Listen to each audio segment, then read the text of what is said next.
Christians sometimes wonder, why should we learn about Islam? There are lots of reasons that people in general, but especially Christians, should be learning about Islam. Let's consider 5 of them. First, numbers. Islam is the second largest religion in history after Christianity. There are about 1.6 billion Muslims in the world. That's over a fifth of the world's population. There are currently more than 1,200 mosques in the United States and more than 6,000 in Europe. And according to many sources, Islam is the fastest growing religion in the world. So Islam is big, and it's getting bigger.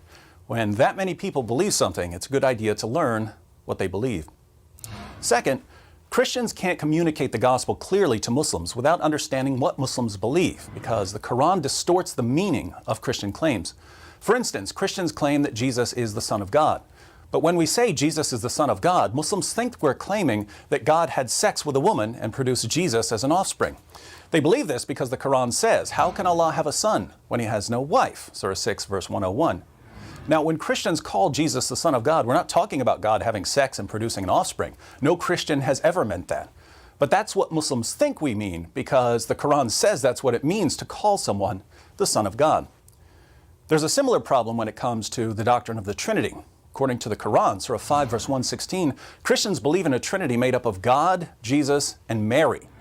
Here again, no Christian has ever believed this, but there are Muslims who think we believe in a Trinity made up of God, Jesus, and Mary because of how the Quran distorts Christian doctrines. So if we don't know what Muslims believe, we won't understand how they're misinterpreting what we say when we preach the gospel. Third, Muslims are trained to challenge the core doctrines of Christianity.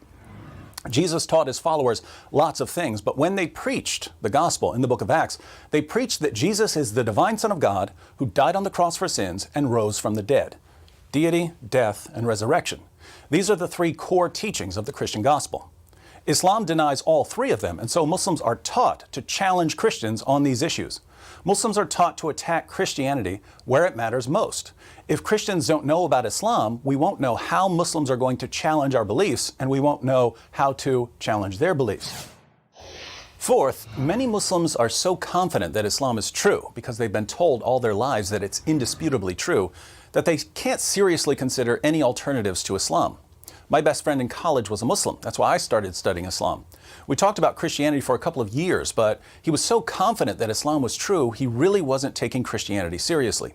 It was only after we began looking at some of the problems with Muhammad and the Quran that he realized, maybe what I've been told about Islam all my life isn't true. Maybe I need to think through this more carefully. He's a Christian now. He's one of the speakers for Ravi Zacharias International Ministries.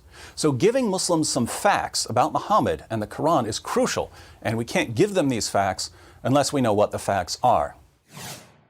Fifth, Islam thrives in an atmosphere of ignorance. I've met lots of converts to Islam over the years, but I've never met a single person who converted to Islam after carefully studying Islam.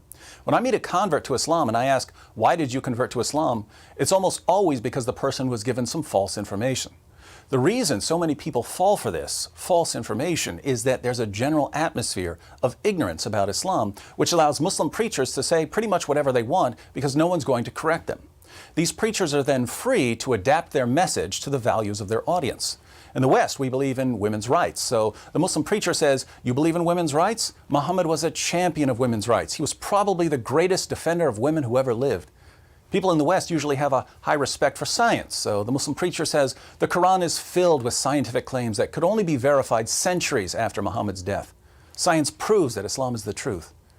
In an area where no one knows much about Islam, many people believe what they hear from these Muslim preachers and they convert to Islam. The only way this is going to stop is if we get to a point where we know enough about Islam to refute false claims. When a Muslim preacher says Muhammad was a champion of women's rights, hands need to go up to question him about Quran verses that refute him.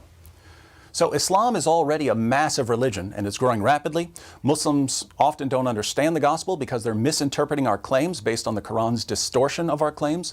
Muslims have been taught to criticize core Christian doctrines. Many Muslims can't take the gospel seriously until their own beliefs have been challenged, and people are converting to Islam based on false information. All of these are reasons for Christians to learn about Islam.